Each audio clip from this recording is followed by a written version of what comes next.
Godzilla and Kong, the New Empire, released to theaters, and it had an absolutely amazing box office. The movie had a budget of around 130 million, I believe, and I believe it also made around 195 million dollars in the opening box office weekend. So by far the biggest launch of 2024, easily. And here's what bothers me about this entire thing. Now, I haven't seen the movie yet, so don't be worried about any spoilers. I haven't seen it, but I am looking forward to go and see it, as the Monsterverse is one of my favorite movie franchises. It's right up there with Marvel, Star Wars, anything of that nature. The Monsterverse is definitely one of my favorite cinematic universes to immerse myself into, and those movies I really enjoy all the time. But here's the thing that bothers me, and I'm taking a shot at all the movie critics out there. Nothing against you as people. You're all great people.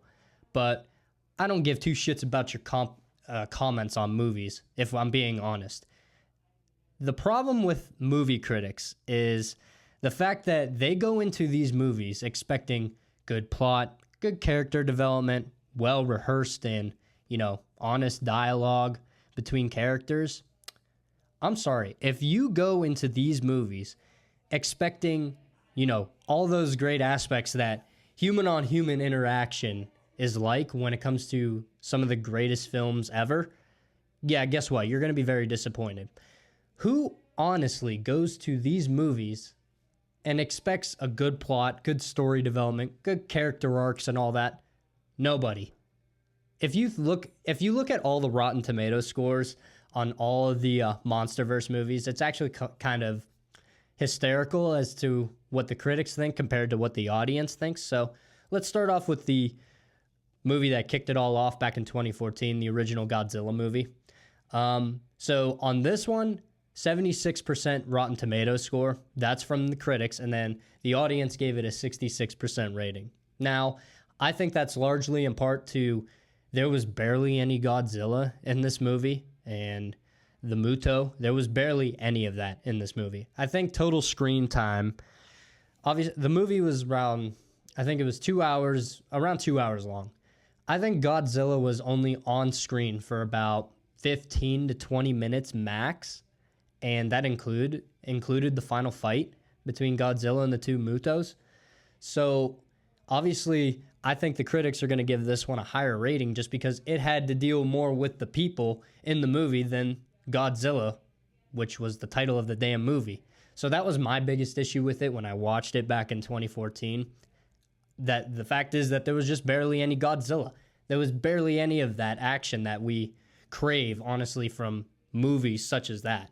So obviously it makes sense that the Rotten Tomatoes score from the critics is higher up than the audience, because as the audience members, such as us and all of you, we go to those movies to see monsters mess shit up. And we got barely any of that in the original Godzilla movie back in 2014.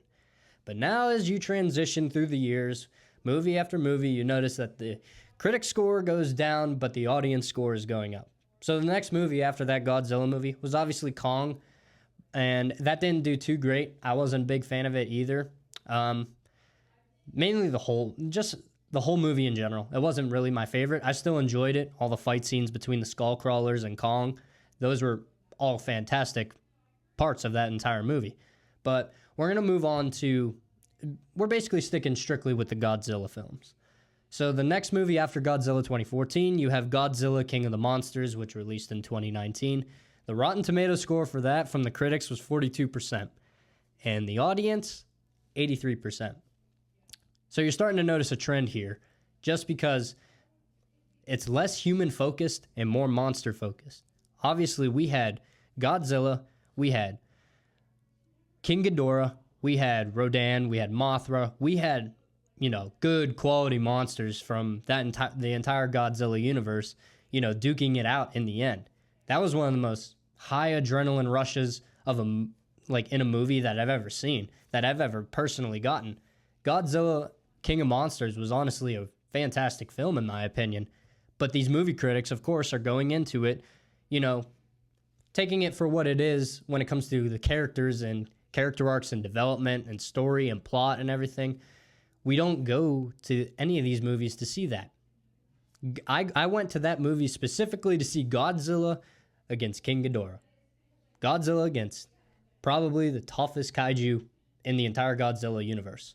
So, like I said, from Godzilla 2014, where it had a 76% rating from the critics, we jumped to King of Monsters in 2019, drops all the way to 42% from the movie critics. So now we're going to jump into Godzilla vs. Kong, which released in 2021. And the critics, 76% rating. Not terrible, honestly. That's not bad whatsoever. It's roughly around the same as the original Godzilla movie. Exactly the same, actually. My bad. But the audience rating, 91%. And I know why that is because we got non-stop action from Godzilla and Kong fighting each other and just duking it out. There's so many different fight scenes in this movie that the audience just can gravitate towards, especially at the very end when pretty much Godzilla does kill Kong. I assume all of you know that. So no spoilers. This movie came out 3 years ago, so you should know that by now. Yeah, Godzilla basically killed Kong towards the end of this movie before they both end up fighting Mechagodzilla together. And that was one of the most amazing fight scenes I've ever seen in movie history, that's for sure. And I can understand why the audience rated it so high is because there was just nonstop action from all of those movies. And now you transition to Godzilla and Kong, The New Empire, which came out this past weekend. Obviously, complete hit at the box office, complete shattering its own record, its own budget that it had of $135 million or whatever it was, and making over $190 million at the box office.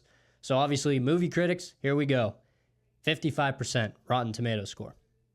Yet again, going into the movies thinking, we need to see good character development. We need to see a good plot. We need to see a good story. You don't need to see any of that crap when it comes to this movie. Obviously, you got Godzilla, you got Kong. I've seen only the trailers, so I've avoided all spoilers. So everything I say right now, completely spoiler-free, don't worry. But I've seen Godzilla, Kong, you have Scar King, obviously, and then Shimo Godzilla. Those are all known right now. And if this rating of 92% from the audience is any indication, I think we're in for another adrenaline rush, just action-packed monster versus monster fighting the entire time. And that's what these movies should be all about. Honestly, I couldn't tell you any characters that really stick out.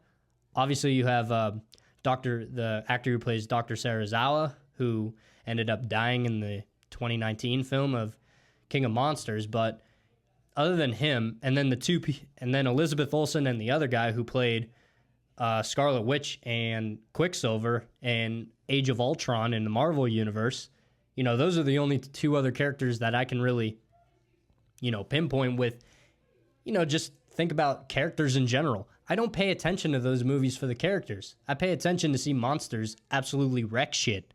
That's it. So that's my whole little rant on that. I can't stand movie critics, and when it comes to these movies, I'm very critical of movies. If I'm not interested, I can probably give an honest, good review about a movie. But the problem with a bunch of movie critics going into these specific movies is that they're looking through the lens of character development and story rather than just taking it for the action-packed adventure that it really is supposed to be. So Godzilla and Kong, The New Empire, out now. I can't wait to go see it. Excuse me. I personally can't wait to go see it. I'm sure I'm going to love it like I loved all the Monsterverse movies, and I look forward to just seeing what's in store for the future for this franchise because, honestly, it's just a big W for any of the Monsterverse fans out there. This is a huge win. So much money made. I think they're just going to continue to ride this wave into the future with movie after movie after movie. They're doing a fantastic job, and I can't wait to go watch and see this.